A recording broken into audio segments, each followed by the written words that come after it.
क्या आपने कभी ऐसी जगह के बारे में सुना है जहां रात के अंधेरे में कुछ खौफनाक घटित होता हो?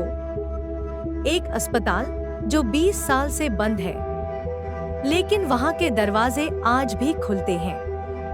कहते हैं वह वार्ड नंबर 6 एक रहस्यमय और भूतिया जगह है जहां कई सालों से लोग गायब हो रहे हैं। क्या आपने कभी सुनी है वो आवाजें जब रात के सन्नाटे में कोई चीखें सुनाई देती हैं? क्या सच में यह सिर्फ अफवाहें हैं या यह अस्पताल किसी खौफनाक सच्चाई का गवाह है? आज रात हम आपको लेकर चलेंगे एक ऐसी कहानी में जो न सिर्फ आपको डरा देगी बल्कि आपको सोचने पर मजबूर कर देगी। क्या हम कभी भी ऐसे खौफनाक जगहों से बच सकते हैं या वो हमें कभी भी अपनी पकड़ में ले सकती हैं? तो चलिए इस डरावनी यात्रा पर निकलते हैं जहां हर कदम पर आपको मिलेगा सिर्फ डर। सर्दी की रात थी और हवा में अजीब सी गूंज थी। 3 मेडिकल स्टूडेंट्स रोहित, आयुष और पूजा एक ऐसे अस्पताल की ओर बढ़ रहे थे जिसे शहर में भूतिया माना जाता था। कहते हैं कि वार्ड नंबर 6 पिछले 20 सालों से बंद था, लेकिन रात के अंधेरे में जब भी आप वहां पास से गुजरते, अंदर से कोई ना कोई आवाज सुनाई देती थी। रोहित ने कहा, हमें इस जगह के बारे में सब जानना चाहिए। कोई भी सच्चाई नहीं छुपी रहनी चाहिए। तुम्हें लगता है कि यहाँ कुछ है? पूजा ने डरते हुए पूछा। आयुष ने हंसते हुए कहा, सिर्फ कुछ नहीं, बहुत कुछ। चलो देखेंगे। हॉस्पिटल का मुख्य द्वार इतना पुराना था कि खींचते हुए भी वो नहीं खुला। एकदम से जैसे ही आयुष ने जोर से धक्का मारा, दरवाजा थोड़ा सा खुला और अंधेरे में वो तीनों अंदर घुस गए। अंदर अजीब सी चुप्प थी, जैसे समय ने यहाँ ठहर कर रख लिया हो। कभी कभी तो ऐसा लगता था कि हवा तक यहाँ चलने से डरती थी। तुम दोनों देखो, ये जगह कितनी डरावनी है, पूजा ने कहा और अचानक उसके पैरों के नीचे से कुछ खड़खड़ाने की आवाज आई। क्या था? रोहित ने घबराकर पूछा। कुछ नहीं, पूजा ने मुंह चिढ़ाते हुए जवाब दिया, लेकिन उसकी आवाज में काम थी। देखो, वो दरवाजा खुला है। आयुष ने अंदर की ओर इशारा किया।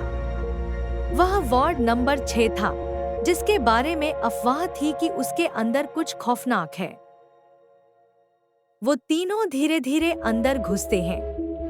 अंदर की दीवारों पर चिपके खून के धब्बे, पुराने दस्तावेज और टूटी फटी सीलिंग देखकर उनका मन घबराने लगता है, लेकिन कोई पीछे हटने को तैयार नहीं था।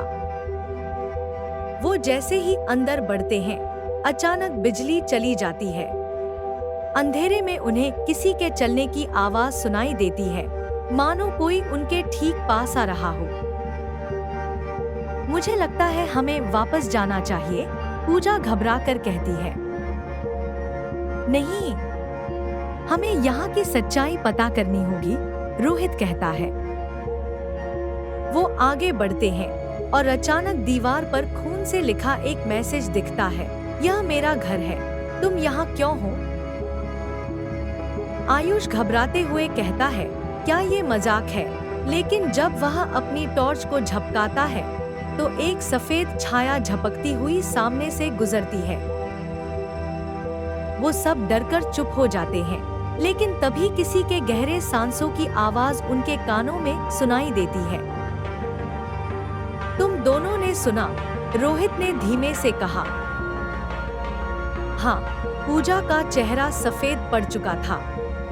मुझे लगता है कि हमें यहाँ से निकल जाना चाहिए। जैसे ही वो दरवाजे के पास पहुँचते हैं, उनका कैमरा अपने आप ऑन हो जाता है। स्क्रीन पर एक अजीब सी छाया नजर आती है। अचानक पूरे कमरे की रोशनी चली जाती है और सन्नाटा छा जाता है। इसी बीच उन्हें एक आवाज सुनाई देती है, तुम लोग जा कहाँ रहे हो? आयुष चिल्लाता है, मैं नहीं रुका, और वो भागने लगता है। रोहित और पूजा पीछे दौड़ते हैं, लेकिन जैसे ही वो अस्पताल के मुख्य दरवाजे तक पहुंचते हैं, वह बंद हो जाता है। यह दरवाजा कभी नहीं खुलने वाला, पूजा कांपते हुए कहती है। आयुष का कुछ पता नहीं चलता। रोहित और पूजा और भीतर जाते हैं, और तभी वे एक पुराने रजिस्ट्री से डॉक्टर वर्मा का नाम पढ़ते हैं। डॉक्टर वर्मा, उस हॉस्पिटल के सबसे खतरनाक सर्जन, रोहित कहते हुए पुरानी फाइल खोलता है। पूजा को याद आता है, कहा जाता था कि डॉक्टर वर्मा ने कुछ मरीजों को सर्जरी के दौरान छोड़ दिया था, और फिर एक दिन वह खुद गायब हो गया। आयुष के बिना किसी ट्रेस के गायब होने के बाद वह दोनों धीरे धीरे बढ़ते हैं, और पीछे से एक आवाज आती है, क्या तुम भी छोड़ दोगे जैसे बाकी सब? जैसे ही वे मुड़ते हैं, वे पाते हैं कि आयुष का चेहरा बिल्कुल बदल चुका है। वह अब इंसान नहीं रहा था। वह उनके पास खड़ा था, लेकिन उसके चेहरे पर कोई जिंदा मानवता नहीं थी। वो तुम्हारे अंदर है, आयुष की आवाज अजीब तरीके से गूंजती है। वह धीरे धीरे उनके पास आता है, और फिर उसका चेहरा पूरी तरह बदल जाता है। हम बाहर कैसे निकलेंगे? पूजा डरते हुए कहती है। तुम दोनों यहाँ नहीं निकल पाओगे, आयुष हंसी में बेतहाशा कहता है। अगले पल हॉस्पिटल में एक जोरदार चीख गूंजती है, और सब कुछ शांत हो जाता है। पुलिस जब हॉस्पिटल पहुंचती है, तो वे पूजा को बाहर बेहोश पाते हैं, लेकिन रोहित और आयुष का कोई पता नहीं चलता।